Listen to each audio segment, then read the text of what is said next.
Cuando hablamos de esclavitud, automáticamente muchos piensan en africanos trabajando en plantaciones en Estados Unidos, pero otros ignoran la influencia que tuvo esa ola de colonización y opresión en toda Latinoamérica.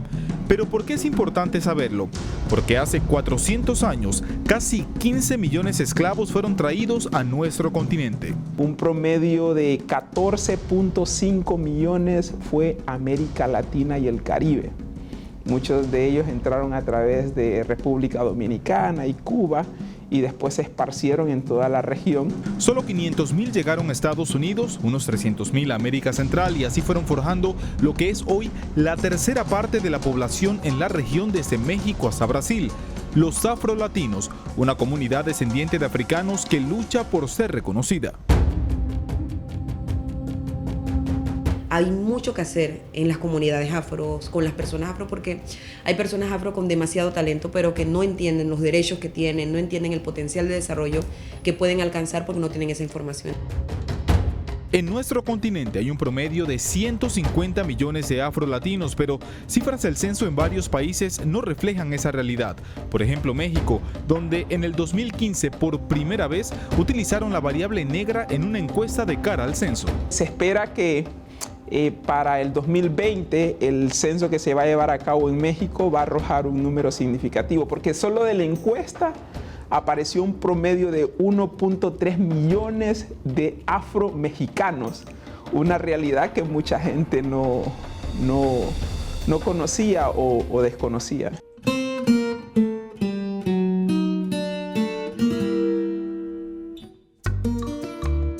Con el censo de Estados Unidos nos podríamos identificar como negros y latinos, pero no como afrolatinos. Aún así hay que retroceder y entender por qué actualmente hay miles de jóvenes latinos, afrodescendientes, y me incluyo, que en algún momento se han sentido incómodos con identificarse como afrolatinos. No es poco común que las madres le digan a sus niñitas que tienes que mejorar la raza. De hecho, es muy común. Pienso que de todas mis amigas afrodescendientes, por lo menos, o sea, la gran mayoría se lo han dicho alguna tía, si no la mamá, alguna tía, la abuelita, alguien. Muchos de los países de América Latina y el Caribe utilizaron esa política de democracia racial. Cuando hablamos de democracia racial estamos hablando de una democracia en donde todos somos iguales. Y si todos somos iguales, ¿por qué vamos a contar a los negros?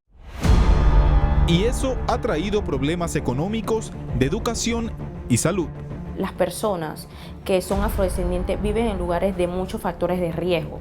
Eso es muy importante saberlo porque así mismito, aunque parezca duro o difícil, normalmente tienen poco lo que son los sistemas de salud. El tema de enfermedades cardiovasculares, lo que es el tema del cáncer en los afrodescendientes, también incluso los temas circulatorios que, como bien sabemos, nosotros predominamos mucho en lo que es la anemia falciforme en este caso, entre otros. La verdadera lucha apenas inicia.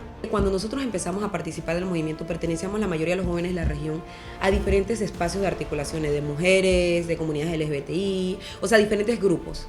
Pero no habían espacios de juventud independientes dentro de los espacios. Esto fue lo que nos motivó a nosotros a generar espacios independientes a lo interno de los países y a nivel regional. La lucha de los afrolatinos en América Latina y Estados Unidos tiene un común denominador, una voz que simplemente exige igualdad. Pero ¿cuándo la perdieron? Hay que ser honestos, nunca la han tenido, y eso ha contribuido a alimentar estereotipos que dejan muy mal parada a esa comunidad. La pobreza en América Latina todavía tiene color. Es una realidad que paulatinamente está cambiando, pero si tú vas a Bahía en Brasil, si tú vas a las comunidades garífunas en toda la región centroamericana, puedes ir a Livingston en Guatemala o en Panamá, tú eres panameño, ¿verdad? Si vas a Colón, comparado con Ciudad de Panamá, te vas a dar cuenta de las disparidades que existen. Y tiene razón, estas imágenes son recientes de la provincia de Colón en Panamá, pero más allá de lo negativo, en el país centroamericano hay una nueva generación que ha retomado la lucha de sus ancestros y celebrar lo que realmente son, afrodescendientes. la juventud es algo como mágico, tiene una mística. El joven tiene una energía, tiene un valor, tiene una determinación que es única, yo creo, a nivel etario, y que es importante que se aproveche toda esa energía y esa determinación que tiene el joven para poder posicionar puntos importantes que ayuden a transformar la realidad de la región. Jóvenes de todo el continente han creado espacios de conversación y han incluido temas que, por muy sencillos que parezcan, tienen alta relevancia entre los afrolatinos. Ejemplo, el feminismo y el cabello natural. Las mujeres lo vivimos más directo porque está el estereotipo de que la mujer tiene que llevar el cabello largo y los hombres lo llevan corto. Por eso que las mujeres lo sufrimos más directamente. El tema de que no solo tengo que llevar el cabello largo, sino que tengo que llevarlo lacio. No ser oprimida a nivel racial, porque literalmente nada que tenga que ver con mi físico tiene que ver con mis capacidades intelectuales. Entonces, es una lucha que llevo a los dos como banderas, como mujer aguerrida, y si es cierto, llega un momento en que te agotas, tienes que... Uno mismo se da cuenta de que hay que seguir. Cuando uno lo siente es mucho más difícil de explicar a las personas. Y las personas no entienden como qué es lo que están luchando si ya no hay racismo, post-racial society y todas estas cosas que sabemos que no son ciertas. Pero bueno, debido a que hay ciertas ciudades y que está Obama y que bueno, que estuvo, y a veces no... En estos espacios es mucho más difícil que la gente entienda de qué y por qué estamos luchando. Los afrolatinos que han sufrido la desigualdad en varios temas no solamente son los que viven en barrios pobres o que pertenecen a la clase media. Esa desigualdad también la han sentido y la han vivido personas afrodescendientes que son muy famosas. Una de ellas, Amara la Negra. Hasta cierto punto dejé de alisarme el pelo por rebeldía, ¿no? Y que también lo estaba haciendo por tantos años para complacer a quién. Si era extremadamente infeliz, mi mamá me quemaba el cráneo, la frente, todo, con tal de verme bien para el estereotipo de lo que la sociedad considera que es ser bonita, que no es pelo pasa, pelo malo, esto es malo, no te debes de ver así, tu nariz es muy grande, tus ojos, tu boca, o sea, es como un lavado de cerebro que nos han hecho. Y aunque la misión de la nueva generación va bien encaminada, hay un racismo que nos hace retroceder. El racismo entre los mismos hispanos. Los afrodescendientes en Estados Unidos muchas veces no consideran a los latinos negros. Hay un tipo de desinformación respecto a quién puede ser negro. Entonces, nosotros nos hemos visto pues obligados a intentar buscar un espacio dentro de la comunidad en Estados Unidos.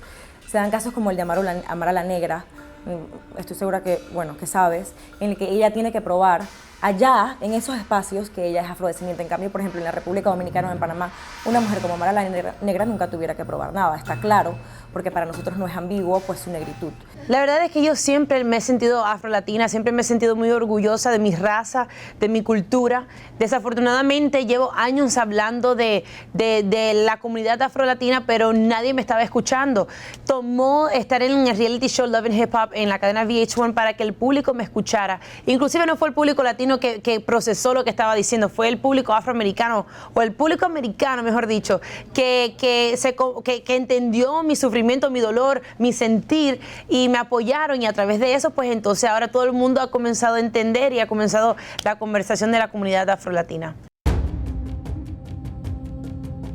Que no haya data e investigación sobre el porcentaje real de afrolatinos en los países latinoamericanos significa menos fondos para hacerle frente a muchos problemas, y luchar contra esa grave falta de identidad es una desventaja, y más porque los afrolatinos en Estados Unidos muchas veces sufren doble racismo, por negros y por latinos. En Estados Unidos y en América Latina, en ambos lugares tenemos una responsabilidad compartida. Dentro de la construcción social de lo que significa la raza y de lo que significa la identidad en Panamá, estamos haciendo un trabajo ahora intentando pues que la gente se autorreconozca, que es algo muy importante. Y es un trabajo muy complicado y muy complejo, se dice fácil, pero es un trabajo que intenta desmontar todas esas cosas, todas esas realidades que viven los negros hoy en día, ¿verdad? Toda la discriminación policial. Hoy día el autorreconocimiento es más importante que nunca.